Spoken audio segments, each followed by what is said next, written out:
আসসালামু আলাইকুম। আমাদের নতুন সরকার প্রধান কিছু অসাধারণ সিদ্ধান্ত নিয়েছেন এবং আমার কাছে যেটা ইন্টারেস্টিং মনে হয়েছে, যেটা গুরুত্বপূর্ণ মনে হয়েছে, এই সিদ্ধান্তগুলি তিনি প্রথমে নিজের উপর প্রয়োগ করছেন।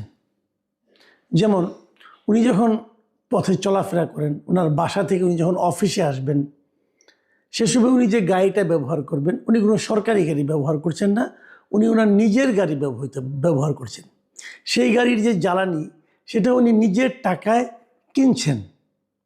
এবং প্রধানমন্ত্রী যখন যাতায়াত করতেন, আগে আমরা দেখতাম, তখন প্রধানমন্ত্রী গাড়ির সঙ্গে কিন্তু 14-15টা গাড়ির একটা বহর থাকতো, আগে পিছে নিরাপত্তা অনেক রকম ব্যাপার স্যাপার ছিল। উনি বলেছেন যে এত গাড়ি আমার সঙ্গে যাওয়ার দরকার নেই, সব মিলিয়ে বহর কমিয়ে এখন 4টায় নামিয়ে আনা হয়েছে। চারটা গাড়ি থাকবে, এত গাড়ি থাকার দরকার নেই। এবং উনি বলেছেন যে ওনার গাড়িতে সবসময় জাতীয় পতাকা থাকার দরকার নেই। যখন উনি রাষ্ট্রীয় কোনো অনুষ্ঠানে যাবেন, কেবল তখনই জাতীয় পতাকা থাকবে, অন্য সময় থাকার কোনোই প্রয়োজন নেই। আরেকটা কথা বলেছেন যে উনি যখন ক্যাবিনেট মিটিং করেন, তখন এই মিটিংগুলো আগে হতো ওনার কার্যালয়ে, সব মন্ত্রীরা ওনার এখানে আসতেন। এখন এতগুলি মন্ত্রী আসতে গেলে এই ভিআইপি চলাচল হতো এবং এই ভিআইপি চলাচলের কারণে যানজট হতে পারে। এই জন্য উনি সিদ্ধান্ত নিয়েছেন যে এখন থেকে ক্যাবিনেট মিটিংটা উনি সচিবালয়ে যেই করবেন, উনি একাই যাবেন, আর কারো আসা দরকার নেই। তো এইগুলো, এই যে কথাগুলো আমি বললাম, এগুলো তো বিশাল কিছু, যে মনে করি যে দেশের খুব উন্নতি হয়ে যাবে, দেশের অর্থনীতিতে শনৈ শনৈ উন্নতি হবে, বিষয়গুলো তো এরকম না। কিন্তু এর কিন্তু একটা সিম্বলিক একটা প্রভাব আছে, একটা প্রতীকী প্রভাব আছে, যে দেশের সর্বোচ্চ যিনি ব্যক্তি আছেন, মানে সরকার প্রধান যিনি ইচ্ছে করলে অনেক কিছুই করতে পারেন, তার হাতে অত ক্ষমতা তো দেওয়া হয়েছে, কিন্তু সেই ক্ষমতার প্রয়োগের পরিবর্তে উনি যেগুলি করছেন সেগুলো কিন্তু একটা উদাহরণ তৈরি করছে। অন্যদের আমরা বলতে পারবো যে আমরা যদি প্রধানমন্ত্রীকে এইভাবে চলাচল করতে দেখি, যদি প্রধানমন্ত্রী নিজেই তার গাড়ির তেল কিনেন, তাহলে আপনাকে কেন কিনতে হবে? আপনাকে কোনো সরকার কিনে দেবে? অথবা অন্য যারা আছেন তাদের মধ্যে এই আত্ম উপলব্ধি কাজ করতে পারে যে আমাদের খোদ প্রধানমন্ত্রী এগুলি করছে, তাহলে আমি কেন করব না? এটা কিন্তু একটা বড় জিনিস। আজকে মানে গতকালকে দ্বিতীয় দিন ছিল, দ্বিতীয় দিন উনি অফিসে এসেছেন। অফিসে আসার সময় উনি কিন্তু এই নিয়মটা ফলো করে এসেছেন এবং উনি ওই ট্রাফিক লাইট যখন জ্বলেছে, ওনার জন্য ট্রাফিক নিয়ম একদম সব, আগে দেখতাম কি, যখন ভিআইপি কেউ যেত সব কিছু বন্ধ, মানুষ এমনকি মানে অন্য গাড়ি ঘোড়া অন্য যানবাহন তো চলতে পারতই না, সব একদম পুরো ফাঁকা করে রাখা হতো, উনি দ্রুত বেগে চলে যেতেন। এমনকি মানুষকে যে রাস্তা পার হবে সেটাও পারতো না। এরকম ঘটনা কিন্তু আগে আমরা প্রচুর দেখেছি। আমি আমার নিজের একটা জীবনের একটা ঘটনা আপনাদের সঙ্গে শেয়ার করতে পারি। বেশ কয়েক বছর আগের কথা। আমার ছেলেটা তখন ছোট ছিল, আমি থাকতাম কাঁঠালবাগান এলাকায়। তো আর ওর স্কুল ছিল বাংলা মোটর পার হয়ে মগবাজারের দিকে যেতে রাস্তার উপরে পড়তো। তার মানে এই বাংলা মোটরের যে মোড়টা আছে, এই মোড়টা আমাকে পার হতে হতো। খুব সকালে একদিন ছেলেকে নিয়ে স্কুলে যাচ্ছে, আমি হেঁটে হেঁটে যেতাম ওকে নিয়ে, হেঁটে হেঁটে যাচ্ছি, কাঁঠালবাগান থেকে এসেছি, বাংলা মোটর মোড়ে এসে আমি আটকে গেছি। কেন? রাস্তা পার হতে দেবে না কেউ, পুলিশ। কী কারণে দেবে না? এই ভিআইপি যাবে। তো ওখানে বাংলা মোটর, ওখানে একটা ফুটওভার ব্রিজ আছে। তো আমি ভাবলাম ফুটওভার ব্রিজে যাই। পুলিশ বললো না, ফুটওভার ব্রিজে ওঠা যাবে না, এখন ভিআইপি যাওয়ার পরে আপনি উঠবেন। তো আমার ছেলে ছোট, তখন ক্লাস 4-এ পড়ে, আমাকে জিজ্ঞাসা করলো, বাবা কী হবে, আমরা যেতে পারবো? স্কুলে তো সময় হয়ে যাচ্ছে, আমরা যেতে পারবো না কেন? তো ওই পুলিশ বললো যে এখন ভিআইপি যাবে, তো ভিআইপি চলে যাওয়ার পরে যাবা। এখন ও বুঝতে পারছে না ভিআইপি জিনিসটা কি, বলতেছে ভিআইপি কি। এখন ভিআইপি মানে কি এটা বুঝতে আমার একটু সময় লাগলো। আমি বললাম যে এরকম প্রাইম মিনিস্টার অথবা প্রেসিডেন্ট হলো ভিআইপি। এই প্রাইম মিনিস্টার কি, উনি কি? আমি, উনি দেশটা চালায়, উনি এই দেশটা চালায়, দেশটা কীভাবে চলবে না চলবে এটা চালায়, মানুষের সুবিধা অসুবিধা দেখে, হ্যাঁ, কাতে কার কী সুবিধা হবে এগুলো সে ঠিক করে দেয়। কিন্তু দাদা আমাদের যে অসুবিধা হচ্ছে, আমরা যে স্কুলে যেতে পারছি না, আমাদের স্কুলের সময় চলে যাচ্ছে, এটা আমাদের অসুবিধা হচ্ছে না, এটা উনি দেখবেন না? ভাবেন, একটা ছোট বাচ্চার মনে যে প্রশ্ন, এই প্রশ্নগুলো কিন্তু আমরা অত গুরুত্ব দেই না কিন্তু এভাবে। কিন্তু সেটি যখন ভিআইপি ওখানে চলে গেল, তারপর আমরা যেতে পারলাম, ওর মনে কিন্তু এই প্রশ্নগুলো রয়ে গিয়েছিল। আমাকে অনেকদিন পরে এই প্রশ্নগুলো সে করেছে। যাই হোক, আমি এখন মূল প্রসঙ্গে আসি। এই বিষয়টা তারেক রহমান হয়তো বুঝতে পেরেছেন। উনি হয়তো ভেবেছেন যে ওনার কারণে কেন এত লোক কষ্ট করবে।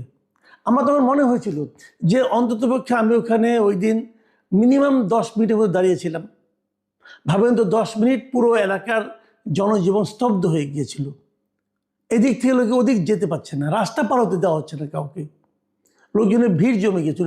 এবং যত লোক ওখানে দাঁড়িয়েছিল তারা কেউ কিন্তু ওই ভিআইপির ব্যাপারে কোনো সম্মানজনক কথা বলেনি। সবাই কিন্তু এক ধরনের বিরক্তি, কেউ কেউ গালাগালিও করছিল।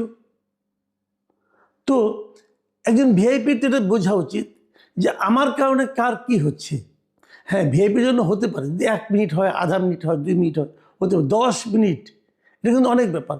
আজকে আমার এক ফ্রেন্ড আমাকে ফোন করেছিলেন এই মানে তারেক রহমানের এই সিদ্ধান্ত নেওয়ার পর।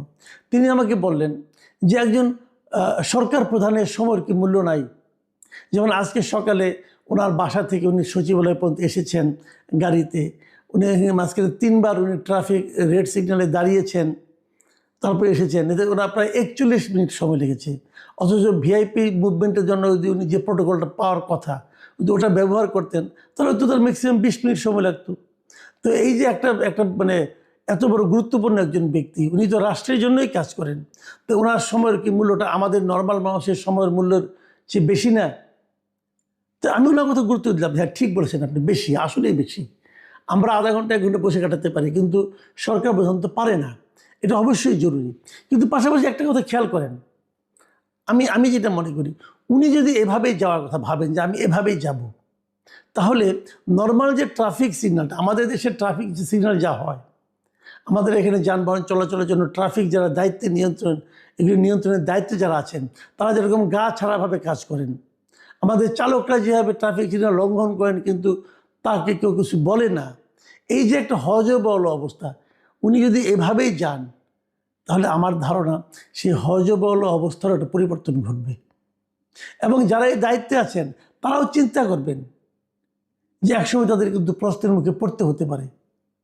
সাধারণ মানুষ তো তাকে প্রশ্নের মুখে ফেলতে পারে না, কিন্তু সরকার প্রধান তো পারবে। আমার তো মনে হয় এতে বরং ভালো হবে, আমাদের ট্রাফিক সিস্টেমের উন্নতি হবে। আমাদের ট্রাফিক সিস্টেম নিয়ে কেউ কি ভাবে? আপনি দেখেন ঢাকা শহরে, আমার মনে হয় পৃথিবীতে একমাত্র শহর, পৃথিবীতে একমাত্র রাজধানী শহর, যে শহরে প্রধান রাস্তায় এত এত গাড়ি চলে। যেমন এখন দেখবেন এক ধরনের ব্যাটারি চালিত রিক্সা চলে। আচ্ছা, এই রিক্সাগুলি কোনো হিসাব আছে? এই রিক্সাগুলিকে লাইসেন্স করা আছে? পাবেন না। এই রিক্সাগুলো যারা চালায় তাদের কোনো লাইসেন্স আছে, ড্রাইভিং লাইসেন্স আছে? নাই। অথচ এই যানটা কিন্তু আপনাকে অ্যাক্সিডেন্ট করে মেরে ফেলতে পারে। তো এই যে অনিয়ম, এই যে অরাজকতা, এটা পৃথিবীর অন্য কোনো দেশে আপনি পাবেন না। কেউ এটা খেয়াল করে না কেন? এত বছর ধরে চলছে। ঢাকা শহরের সবচেয়ে বেশি যানবাহন যেটা, যে বাহনটা সবচেয়ে বেশি চলে, মানে রিক্সাগুলো, তাদের কোনো লাইসেন্স নাই, তাদের কোনো রেজিস্ট্রেশন নাই, তাদের দেখভালের জন্য কোনো একটা মানে আপনার সংস্থা নাই। এবং এরা যদি কোনো অ্যাক্সিডেন্ট করে এদের বিরুদ্ধে কোনো আইনগত ব্যবস্থা আপনি নিতে পারবেন না। তো এটা কি বিশ্বাসযোগ্য? এর মধ্যে দিয়ে আমাদের সরকার প্রধান যাচ্ছেন। তো যাদের এগুলো দেখার কথা তারা করছেনটা কি? তারা কিছুই করছেন না। এবং এই কিছু না করলে যদি লাভ হয় তাহলে কেন কেউ কিছু করবে? তাহলে তো লাভ হয়। চাঁদাবাজি করতে পারে, এদের কাছ থেকে টাকা নিতে পারে, পুলিশদেরকে থামে হয়তো টাকা নিতে পারে। তো এই যে অনিয়ম, এই অনিয়ম তো দূর করতে হবে। কে দূর করবে? যদি যার দূর করার কথা, যিনি আদেশ দিবেন, তিনি যদি অনিয়মটাকে স্পর্শ না করেন, যেমন ধরেন আগে যারা প্রধানমন্ত্রী ছিলেন তারা কি বুঝতেন ঢাকা শহরের মানুষের যানজটের প্রকৃত চেহারাটা কি? বুঝতেন না, কারণ তারা তো যানজট দেখতেন না। আমি একটা জিনিস আমি খেয়াল করে আমি বলি, আরেকটা ঘটনা বলি। এই শার্ক ফোয়ারাটা আছে না সোনারগাঁও হোটেলের সামনে, এই শার্ক ফোয়ারাটা কি? ওখানে কিন্তু ফোয়ারা, মানে ওখানে পানির একটা ফোয়ারার মতো উঠতো আগে। তো আমি একদিন যাচ্ছি ওখানে, ওটা আমি কখনোই পানি উঠতে দেখতাম না। একদিন বিকেলে আমি হেঁটে হেঁটে যাচ্ছিলাম, 3টা 3:30টার মতো হবে বোধহয়। হঠাৎ সেখানে পানি ওঠানো হয়েছে এবং ওগুলি এত ময়লা পানি, ওখানে পানি তো জমে থাকে, তাই না? ওখানে তো পানি কোনো ফ্লো নাই, এত ময়লা